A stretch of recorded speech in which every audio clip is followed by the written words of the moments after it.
So I guess this is where I start talking. It's been not to the day, but around about a year now since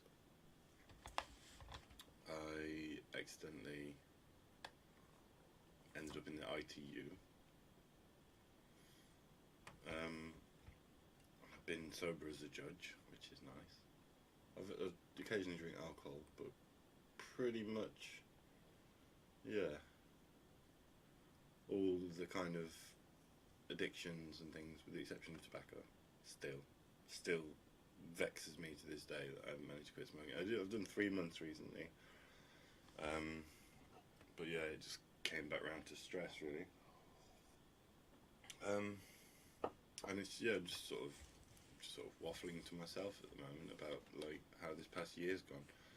So one of the interesting things that I've been finding difficult to manage is that there's nothing left to kind of suppress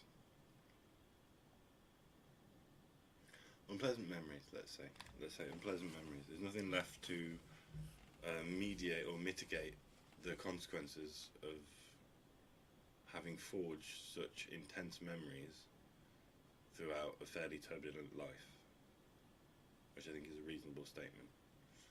Um, and the resurfacing of these memories is led to me going into therapy, which is good, but I need time to adjust to that. I'm not going to say too much about that. That's very private and very personal. I don't want to make a public video about that. But what I do kind of want to touch on is the difficulty I've had with traumatic memories and the idea that generally the things that have happened to me have either been inherently traumatic or have been in such an agitated state that they've, in my perception, been extremely traumatic. And it can just be something so simple as like I have such vivid memories of so many times when I was psychotic where I just was in a relatively normal social circumstance, but I had no grounding, no ability to differentiate between what was in my head, what was either imaginative or hallucinatory or simply non-existent, and what was the objective reality that the people were experiencing. Um, I don't know what more I can go into about that because it's all deeply personal information and it's all stuff that has only recently kind of, well, I've had to face it because it's been resurfaced. Like when you're not suppressing things, like you find this people who've been alcoholics for a long time, trying to withdraw from the alcohol. It's not just simply a case of stopping the consumption of alcohol. It's addressing the reason for the addiction in the first place. Like what has driven someone to the point where they need to suppress it so much that they have to drink to cope with their life. Now, I'm not going to sit here and sing a sob story, and I'm a strong believer in the proponent that I'm just as much responsible, if not more so, than anyone else in my life for the trauma I've experienced. There's a certain genetic predisposition. There's a certain environmental factor that has contributed to an unusual or non-ordinary way of living my life or perceiving reality. Now, as far as I'm aware, I can't say with any confidence whether schizophrenia is a genetic thing, whether it's an environmental thing, whether it's a combination of both, whether it's a trauma thing, whatever it is, because some of the finest minds on the planet in terms of psychology and neurology and neuroscience and all that kind of stuff still don't have definite answers. So I'm not going to assume that I have a definite answer. Like, I'm still fumbling through this, and I've done a phenomenal amount of research, but it's still just a case of whatever caused the situation is almost irrelevant at this point because I'm in it now. And yeah, without even something as simple as being able to go to the pub and being anxious like any other person would. And I refrain from using the word normal there, but any neurotypical person would feel anxious in a pub environment if they weren't drinking. But it's also a fundamental aspect of socialisation in this country, in general, in the majority of large number of countries in the world. Drinking, socialisation, consumption of things that put you in an altered state, like psychedelics, things that suppress the consciousness, like, say, barbiturates. Well, we don't use them anymore. Benzodiazepines. Alcohol is a sort of form of depressant. Cocaine, things like that, stimulants in general, kind of bring you down into a nice, neat bandwidth of kind of general positivity and stuff like that. And I'm not necessarily going to list or give any real-world examples of what I did, because that's no one's business. But the point is, it stopped, and with the stopping of usage of alcohol or various relatively occasional usage in the past like 5-6 years, but the process of stopping that has meant that now my entire coping mechanism for dealing with the fact that I have a very bizarre and difficult to navigate condition, it's actually quite counterintuitive is what I'm saying. So actually the reason I was turning to substances or alcohol or distraction or something which I consider very inert in a lot of cases, but also very harmful in other cases, is like cannabis.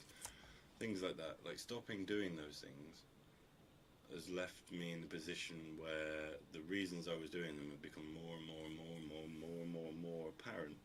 And it takes, if it's not too vainglorious to say, a tremendous amount of courage and bravery to actually re-embrace things that in the past drove me insane, and return to those memories and contemplate things that, for all intents and purposes, were gone. Like, I think I've said before in some other videos, and definitely in some of my personal writing that I may have even published on my blog, who knows. There's a huge chunk, or there was for a very long time, a huge chunk of my memory missing before the age of about 21. And then over the past year or two, nearly 3 coming up, these memories of what took place in that period of my life have been resurfacing in what has been at times cataclysmic and other times euphoric. Like, there's something beautiful, like remembering your own childhood and the beautiful things that have happened there, and the caring and nurturing and the wonderment at life, and regaining memories of, like, I don't know, just arbitrary things, like the first time I got hay fever, and like my eyes swelled up and it was crazy. It was a really intense experience. Playing bulldog at school, and it's bizarre. I think some of it's resurfaced because of having a child, but there's also certain elements of, like, I've gradiated my exposure to traumatic memories, which, again, I'm not going to go into any detail about. Maybe in future videos, maybe I'm not even going to publish this video, who knows. But generally, what I'm driving at is that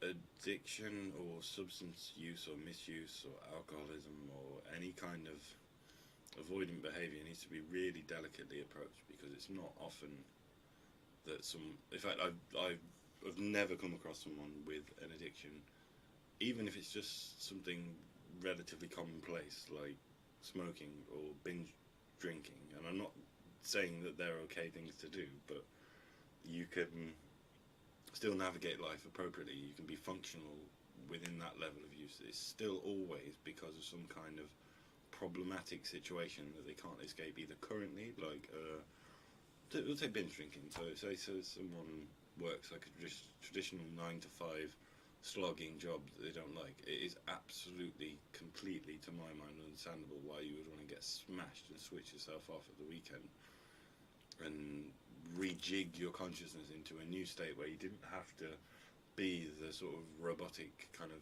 automaton that you've been programmed to be and programming yourself to be in that environment. Or smoking, like I don't.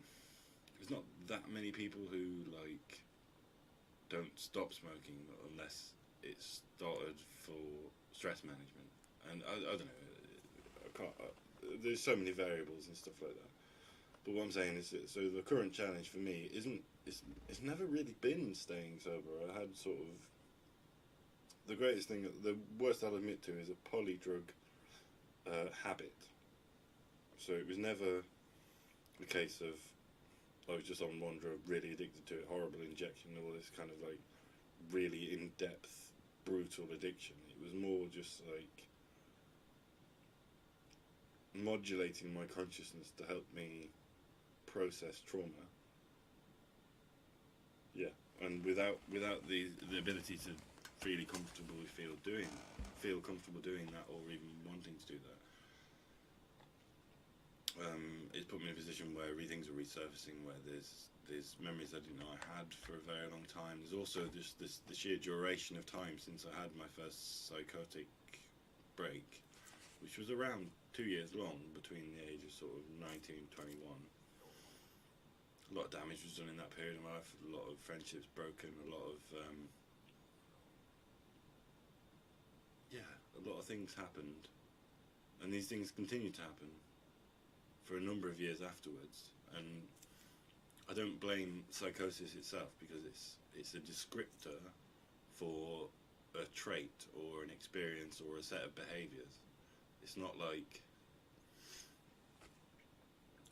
oh, this thing is happening to me. It's like I'm doing these things because I'm receiving these stimuli, which are all more or less environmental or genetic, arguably. And yeah, so it's been a particularly difficult year for me. Not because of stopping substances, that was relatively straightforward. Like, I shocked myself by ending up in ITU, and I wasn't really using much anyway at that point of anything. Still barely drink. Yeah, and it's just, I don't know, yeah. I'm probably going to do a follow-up video on this about addiction in general and mental health issues, homelessness, the kind of associated accolades of someone who's experienced trauma or some kind of breakdown or some kind of like severe deviation from a more standard path of life, or a more neurotypical or more traditional way of being, that to me, one last final note and then I'll sign off. To me, it seems entirely bizarre that the more neurotypical people, and I throw that term around a lot, but the more neurotypical people can manage. Like, the amount of people I've met who, because I have a mental illness, and it's quite a severe one, but I seem to manage it well, they'll open up to me about what might seem like a minor thing, but for them it's huge when you actually live it.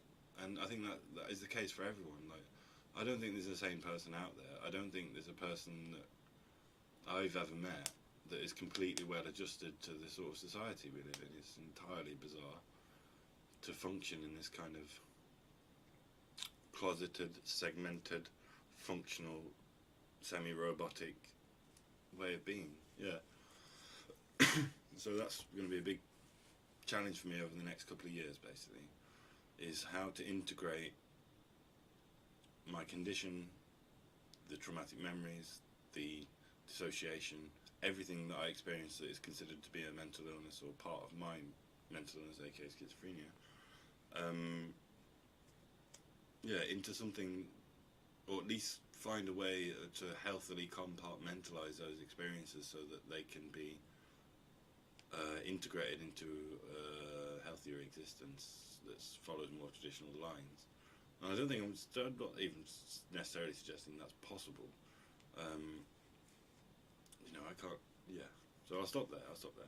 But basically, there's just a little check-in to myself that been about a year now, been clean. Maybe a couple of little blips of drinking and things like that, but yeah, year of abstinence. And been a tough year, but still here, still happy-ish. Yeah, no, I'm happy. Things are going well. There's complications come up in everyone's life, but they're character forging, and that's just part of life. Like, I'm quite proud of myself. One of the initial I sort of waffled on a bit, but the initial point of making this video was to say that I'm proud to have been abstinent for that year, and that it's not easy, and if anyone I know that, or anyone I don't know that watches this has challenges that they might face when it comes to withdrawing from substances and facing those, addressing those issues, I might have some interesting advice. Feel free to comment either on Facebook or on YouTube or whatever if you do see this. And yeah, that's it. Final note, there's a reason people do these things, and without the things and something to take the place of that or navigate the harm or the trauma or the inability to cope or the lack of even neural capacity to cope with your experience can be really harrowing. And I've been sober, but it's not been easy. So yeah, I'm David Bradley, aka Schizophreniforms, and yeah, that's my year update. Thank you. Goodbye.